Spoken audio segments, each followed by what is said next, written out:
Hello students, villain वाला chapter हम complete कर चुके हैं थ्योरी पूरी तरह से। अब इस चैप्टर के हम कुछ क्वेश्चंस, महत्वपूर्ण क्वेश्चंस को डिस्कस करेंगे। तो अभ्यास के प्रश्नों से ही शुरू करते हैं। प्रश्न बहुत सारे हैं, सभी को कर नहीं सकते, तो हम जो ऐसे क्वेश्चंस जो बहुत सारे टॉपिक्स को कवर कर रहा हो, प्लस जो वास्तव में टफ हो, प्लस इंपॉर्टेंट भी हो, ऐसे क्वेश्चंस पर ज़्यादा ध्यान देंगे। तो 3-4 क्वेश्चंस ही हम एक क्लास के अंदर सॉल्व कर पाएंगे। तो क्वेश्चंस के अंदर हम लेते हैं पेज नंबर 40 पे। क्वेश्चन नंबर 2 लघुत्तरात्मक प्रश्नों का दूसरा प्रश्न है। क्या है देखो, आयनिक यौगिक AB का सैद्धांतिक अणुभार एवं प्रेक्षित अणुभार दिया गया है। एक आयनिक यौगिक है AB जिसका सैद्धांतिक अणुभार 58.5 दिया हुआ है और उसका प्रेक्षित अणुभार 30 है। सैद्धांतिक अणुभार जो होता है वो सामान्य अणुभार होता है और प्रेक्षित अणुभार जो होता है वो असामान्य अणुभार होता है। वॉन्ट ऑफ इसमें क्या पूछ रहा है, इसका वॉन्ट ऑफ गुणांक और वियोजन की मात्रा अल्फा ज्ञात कीजिए। तो एक यौगिक है AB, उसके लिए सैद्धांतिक और प्रेक्षित अणुभारों के मान दिए गए हैं और क्या पूछा है, वॉन्ट ऑफ गुणांक I पूछा है और वियोजन की मात्रा अल्फा पूछी है, जो हमने पिछली क्लास में डिस्कस की थी। क्या होती है वियोजन की मात्रा और क्या होता है वॉन्ट ऑफ गुणांक। तो वॉन्ट ऑफ गुणांक का परिकलन हम करते हैं अणुसंख्या गुणधर्मों से। तो कैसे करते हैं, तो वॉन्ट ऑफ गुणांक बराबर प्रेक्षित अणुसंख्या गुणधर्म बटा परिकलित या सैद्धांतिक अणुसंख्या गुणधर्म, प्रेक्षित बटा सैद्धांतिक।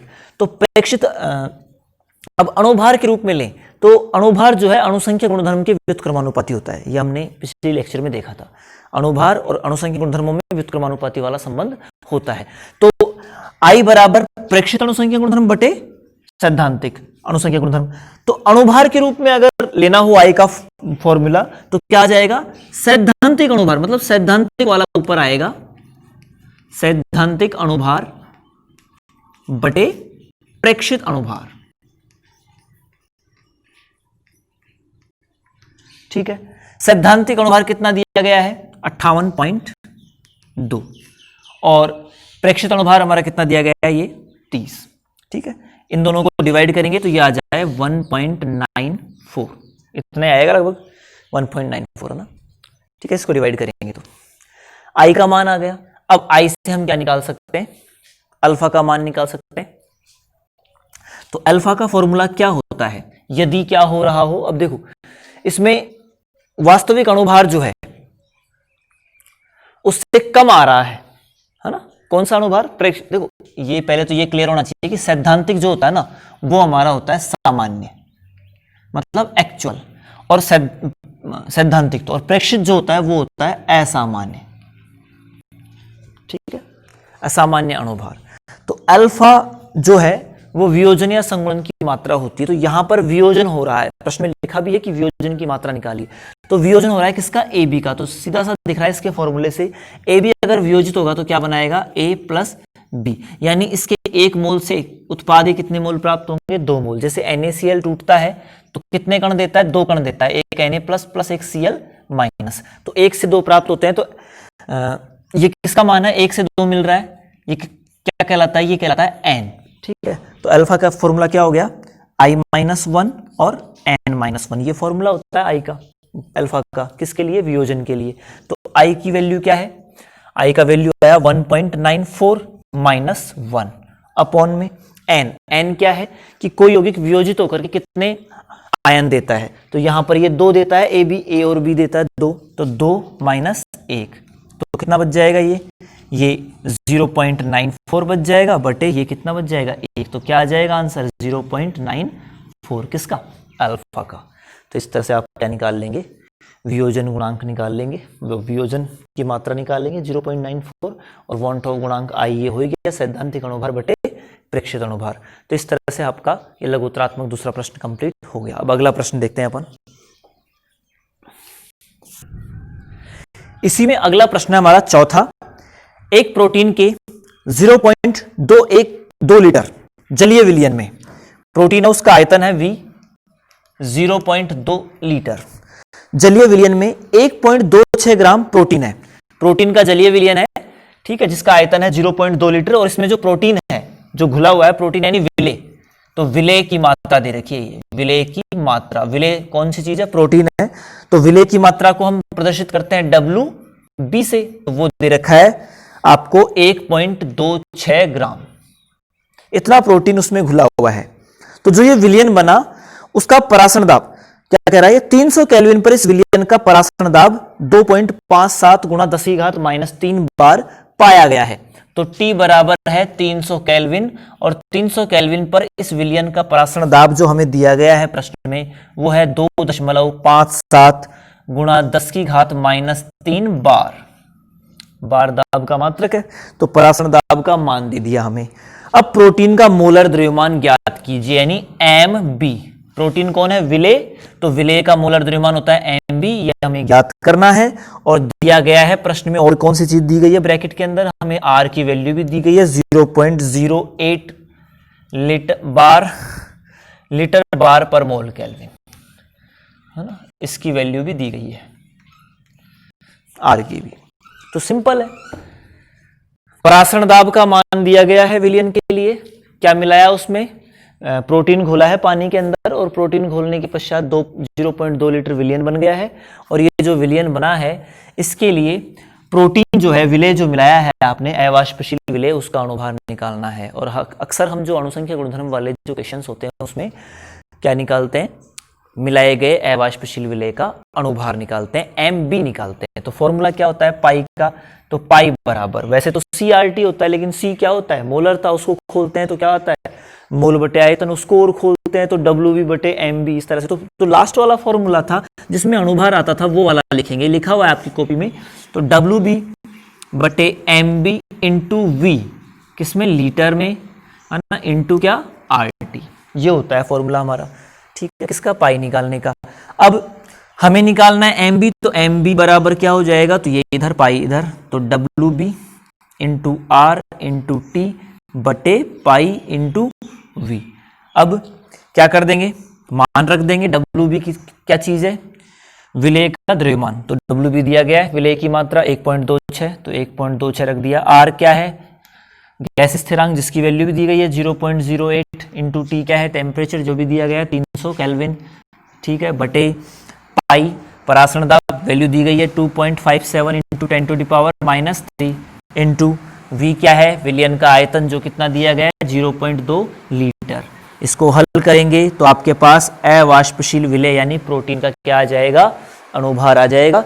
हल करने के पश्चात हम इसको हल कर लेंगे, ये माइनस का 3 ऊपर चला जाएगा, जो भी है डिवाइड वगैरह करेंगे तो इसमें आंसर भी आ जाएगा हमारा 58832 ग्राम पर मोल, है ना, कुछ इस तरह से आप हल कर लेंगे, आ जाएगा। तो इस प्रकार हमारा ये अगला प्रश्न भी क्या हो गया, कंप्लीट हो गया, अवाष्पशील विलेय यानी प्रोटीन का अणुभार निकालने वाला। इसके बाद इसी क्रम में अगला सवाल हम ले लेते हैं 8वां। अच्छा सवाल है, उस ताप की गणना कीजिए, T पूछा है, जिस पर 250 ग्राम जल में उपस्थित 250 ग्राम जल में उपस्थित 54 ग्राम ग्लूकोज का विलयन जम जाए। तो विलायक का द्रव्यमान दिया गया है WA 250 ग्राम, विलायक जल है और उसमें किसको घोला जा रहा है, ग्लूकोज को, तो विलेय का द्रव्यमान है WB 54 ग्राम, ठीक है, 54 ग्राम ग्लूकोज को घोला जाता है। तो आपको वो ताप बताना है जिस पर कि ये विलयन जो है, कौन सा विलयन, ग्लूकोज का जो ये जलीय विलयन बना है वो जम जाए, मतलब विलयन का हिमांक निकालना है, यानी TB निकालना है, हम TF निकालना है, सॉरी फ्रीजिंग पॉइंट निकालना है विलयन का, ठीक है। विलायक कौन है, जल है, ठीक है, और जल के लिए जो हिमांक होता है TF नॉट वो कितना होता है आप जानते हैं, 273.15 लिख दो या 273 लिख दो, 273.15 केल्विन, 273 भी कई जगह लिखा हुआ होता है, स्टैंडर्ड वैल्यू है। तो जल का हिमांक 0 डिग्री सेल्सियस होता है, यानी 273.15 केल्विन होता है, तो जल का हिमांक पता है। अब जल में क्या मिला दिया हमने, ग्लूकोज, तो हिमांक में क्या होता है, अवनमन, क्या मिलाने पर, विलेय मिलाने पर, तो विलेय मिलाने पर हिमांक में अवनमन होगा, तो जो विलयन बन जाएगा उसका हिमांक क्या हो जाएगा, TF, वो हमें क्या करना है, बताना है। तो हम सूत्र TF का नहीं जानते, हम सूत्र कौन सा जानते हैं, डेल्टा TF का। क्या होता है डेल्टा TF का सूत्र, delta TF is equal to KF into small m, molality. KF की भी वैल्यू प्रश्न में दी गई है, कितनी है, तो KF की वैल्यू ब्रैकेट में आपके पास जल के लिए यहां पर दे रखी है 1.86 केल्विन किलोग्राम और मोल इनवर्स, ये भी वैल्यू दी गई है, बस इन वैल्यूज को रखो। तो मोललता है ये, तो मोललता के लिए द्रव्यमान, मोलर द्रव्यमान चाहिए होते हैं, तो आप मोललता के फॉर्मूले को खोल देंगे। तो के एफ बराबर क्या होता है मोललता, डब्ल्यू बी बटे M B into W A. और अगर ये किसमें है ग्राम में, तो ऊपर 1000 से और गुणा कर देते हैं, सब ग्राम में है, तो ये इस तरह से वैल्यू रख दो। डेल्टा टी एफ आएगा इससे, के एफ की वैल्यू है 1.86 इंटू डब्ल्यू बी क्या है, विलेय का द्रव्यमान कितना दे रखा है 54 ग्राम इंटू 1000 है ही, एम बी क्या है विलेय का मोलर द्रव्यमान, विलेय कौन है ग्लूकोज था ना, तो ग्लूकोज का मोलर द्रव्यमान एम बी क्या हो जाएगा, तो ग्लूकोज का सूत्र होता है C6H12O6। तो इसका आप निकालते हैं, तो कार्बन का 12, तो 12 इंटू 6 है ना, हाइड्रोजन का 1, तो 1 इंटू 12, ऑक्सीजन का 16 होता है, 16 इंटू 6, तो इन सबको जोड़ते हैं तो ग्लूकोज का अणुभार हमारे पास निकल करके आता है 180। तो आप एम बी का मान 180 यहां पर रख देंगे, गुणा डब्ल्यू ए क्या है विलायक का द्रव्यमान जो कितना है 250 ग्राम। इसको आप हल करेंगे तो इसमें हमारे पास डेल्टा टी एफ का कुछ मान आएगा, तो वो क्या आएगा देख लेते हैं। तो डेल्टा टी एफ की वैल्यू हमारे पास आती है हल करने पर 2.23 केल्विन, 2.23 केल्विन। इसको आप हल करेंगे तो ये वैल्यू आएगी 2.23 केल्विन। अब इसके अंदर हमें क्या करना है, डेल्टा टीएफ का मान आया है, हमें हिमांक में अवनमन नहीं पूछा है, हमें पूछा है हिमांक विलयन का, है ना। तो विलयन का हिमांक वाला फॉर्मूला क्या होता है, तो डेल्टा टीएफ बराबर क्या हो जाएगा टीएफ नॉट माइनस टीएफ, विलायक का हिमांक माइनस विलयन का हिमांक। तो हमें टीएफ निकालना है, तो आप क्या कर देंगे, आप टीएफ नॉट में से डेल्टा टीएफ को घटा देंगे, टीएफ नॉट की जो वैल्यू है उसमें से डेल्टा टीएफ को घटा देंगे इसको, तो आपके पास क्या आ जाएगा टीएफ का मान आ जाएगा। तो कितना है टीएफ नॉट कितना है, शुद्ध विलायक यानी जल का हिमांक कितना है 273.15 माइनस जो हिमांक में अवनमन आया है, जो कमी हुई है वो कितनी आ गई 2.23 केल्विन की।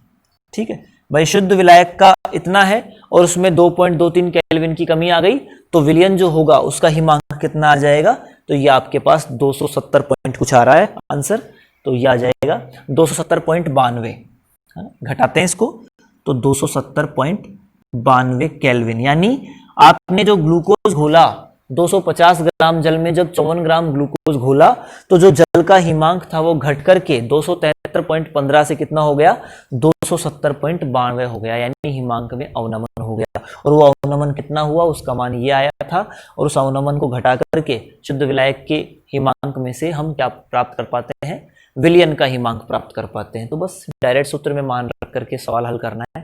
ठीक है, तो ये सवाल हमारा हो गया। तो अभ्यास के प्रश्न तो कंप्लीट हो गए हमारे। अब हम उदाहरणों में से कुछ क्वेश्चंस ले लेते हैं पीछे जो बुक में दिए हुए हैं।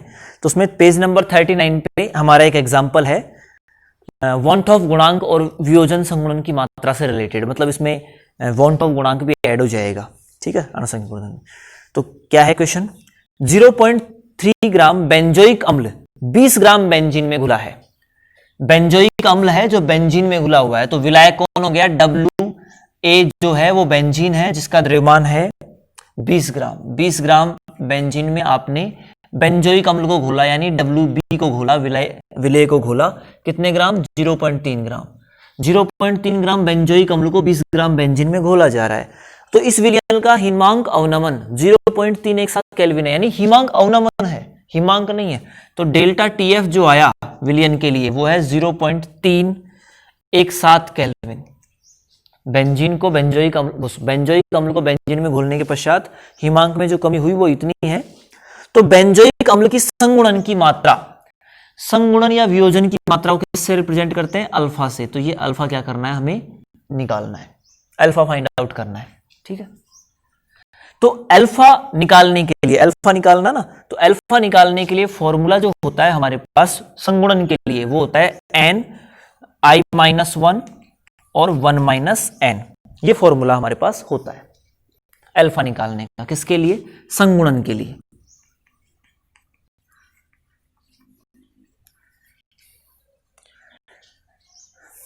ठीक है, इसका मतलब हमें यदि संगुणन की मात्रा अल्फा निकालनी है तो हमारे पास वॉन ऑफ गुणांक आई का मान होना जरूरी है। तो इसका मतलब पहले हमें क्या निकालना होगा, आई निकालना होगा, वॉन ऑफ गुणांक निकालना होगा। अब आई कैसे निकलता है?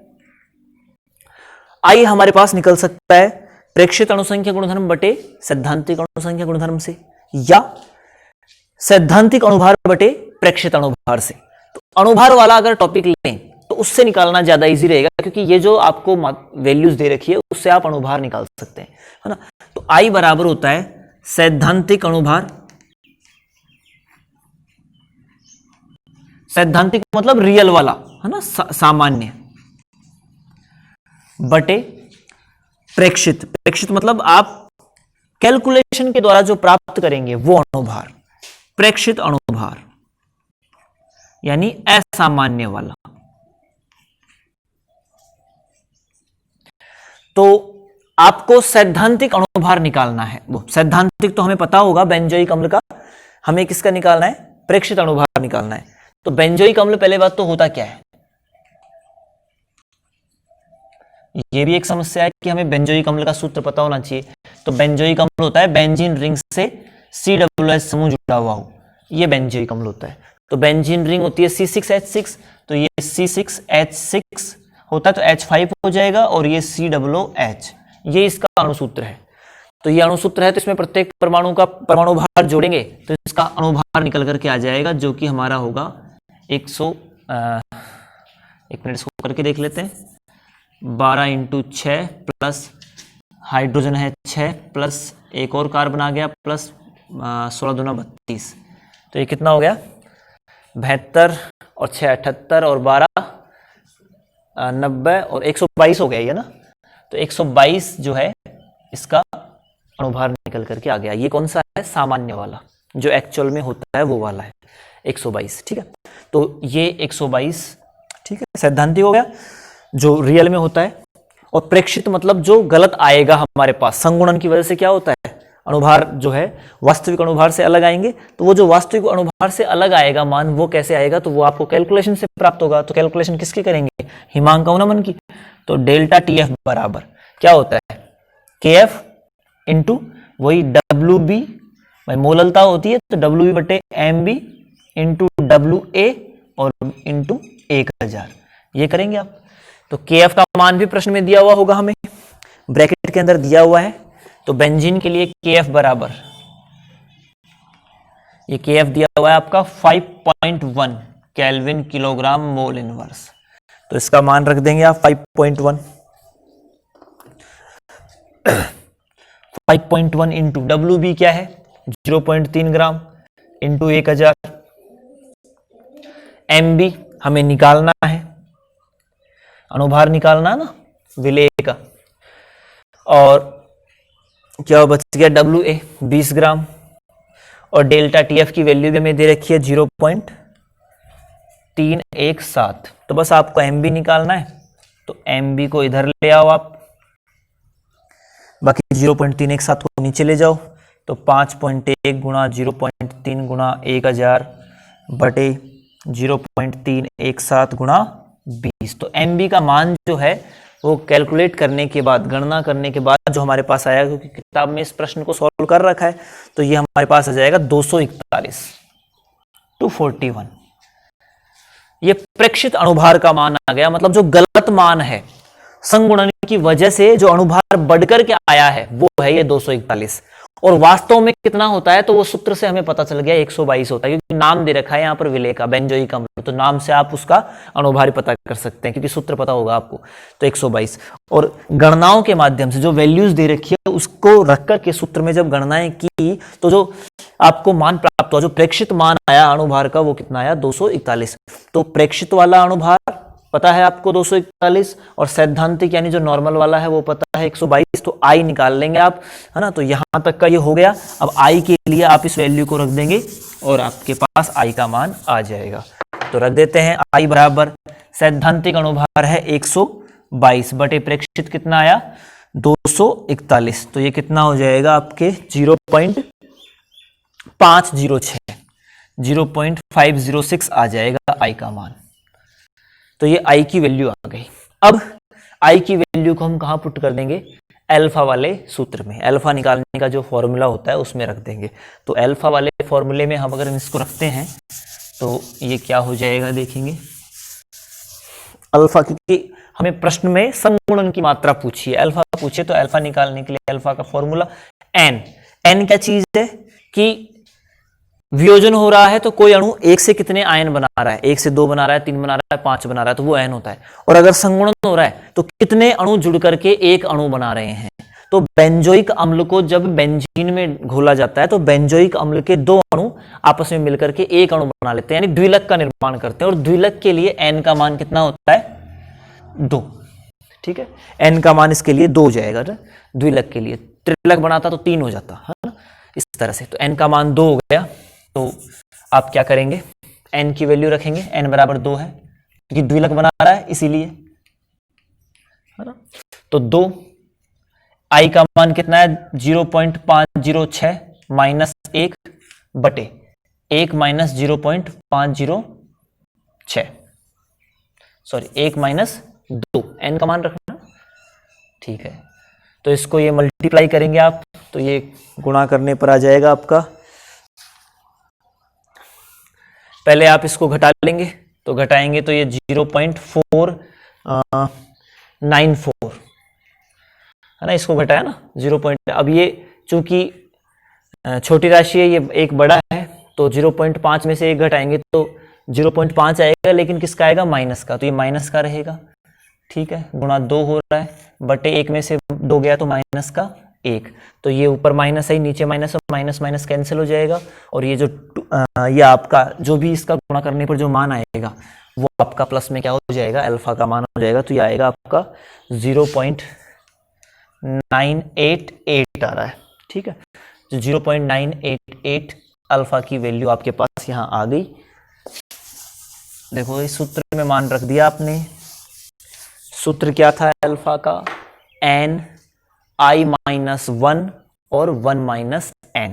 तो एन का मान है 2, आई का मान है 0.506 माइनस 1 बटा 1 माइनस एन, एन का मान वापस 2। इसको गुणा किया दोनों, सो इसमें से घटाया 0.506 में से 1 को, तो माइनस का 0.494 बच गया। माइनस का 0.494 2 से गुणा होगा तो माइनस का 0.988 आएगा। लेकिन नीचे भी माइनस है क्योंकि एक में से 2 गया तो माइनस का 1, तो माइनस माइनस चिन्ह कैंसिल हो जाएगा। तो अल्फा की वैल्यू ये आ जाएगी 0.988, मतलब 1 मोल का इतना भाग संगुणित होगा। अगर यही हम प्रतिशत के रूप में ले लें, अगर 100 में से कितना होगा, तो इसी को हम क्या कर देंगे 100 से डिवाइड कर देंगे, तो वही 98% आता है, 98.8%, है ना।